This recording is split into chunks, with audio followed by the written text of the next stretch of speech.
So today we're going to do some pre-reading exercises before we read the first section of Chapter 3 in our textbook, Academic Encounters.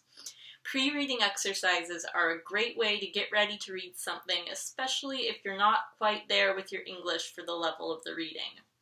So the two activities we're going to do will involve using pictures to guess the meaning of a text and connecting the text to your personal life in order to have a better idea of what to look for when you read it. So in our first activity, we're going to be talking about adolescence, because this chapter is titled Adolescence. So adolescence is something everyone goes through, a stage of life that most people know as being a teenager. So under personalizing the topic, we have, in the United States, there's a stereotype of the adolescent.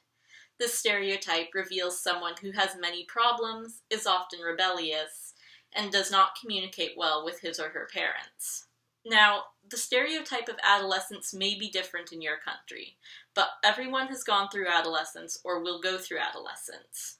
Since we're older learners here, we can answer the following questions about adolescence as regarding whether we are going through it or have already gone through it. So with a partner, let's discuss what adolescence meant for us. On a scale of 1 to 5, we're going to rate our own experience, with 1 being strongly agree and 5 being strongly disagree. So for example, the first question, during my adolescence, I was very rebellious. I might put 3 because I was a little rebellious, but not nearly as bad as it could have been. I'm probably about a 2. You're probably about a 2. Maybe okay. A 1.5. Okay, 1.5. We can put it there.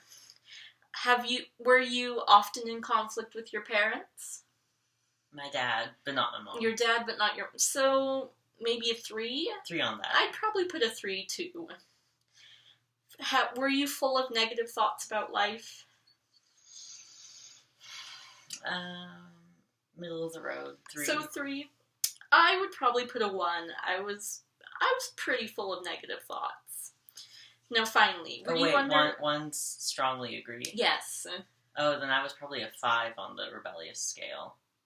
Oh, okay. 5 on the rebellious scale.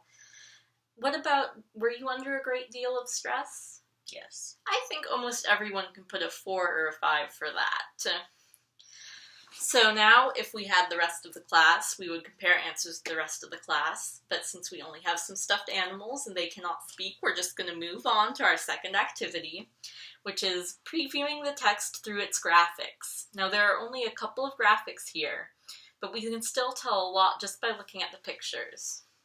As you'll see if you turn to your section of Academic Encounters, on page 59, where our reading begins, there are 2 pictures. Now, Mick, what could we possibly think looking at these pictures?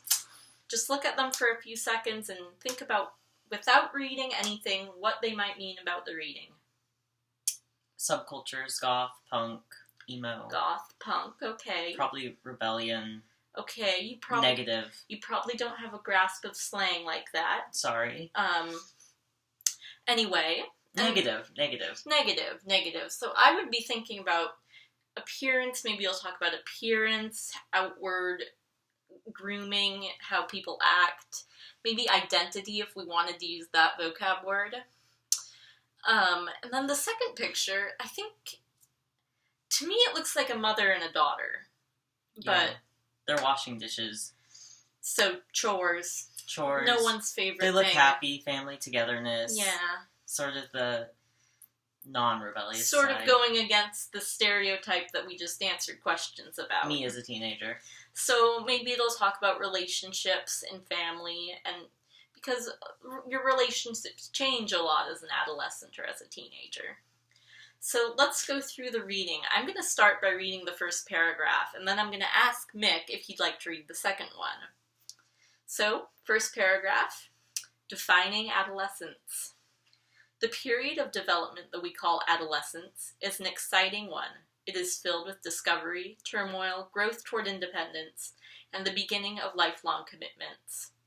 It is clearly a period of transition, from the dependence of childhood to the independence of adulthood. It is very difficult, however, to specify exactly when adolescence begins and when it ends. Mick, would you like to try? Okay. We may choose to define adolescence in biological terms. In that case, adolescence begins with the onset of puberty, with sexual maturity and a readiness to reproduce, and ends with the end of physical growth. Or, we may adopt a more psychological perspective. This approach emphasizes the development of the cognitions, feelings, and behaviors. I missed that last little sentence there because she moved the page too fast. That characterize adolescence. Additionally, it is also possible to think about adolescence from a social perspective by examining the role of adolescence in society. Such views generally define adolescence in terms of being in between, not yet an adult, but no longer a child. In this context, the period usually lasts from the early teen years through one's highest level of education, when the individual is thought to enter the adult world.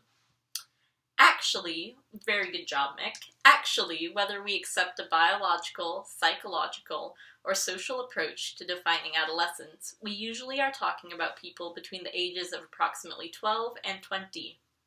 Some psychologists consider this a period of growth and positive change. Others view adolescence as a period of great turmoil, stress, rebellion, and negativism. Adolescence may very well be filled with conflict, storm, and stress, but it is also a period of adjustment that most of us manage to survive quite well.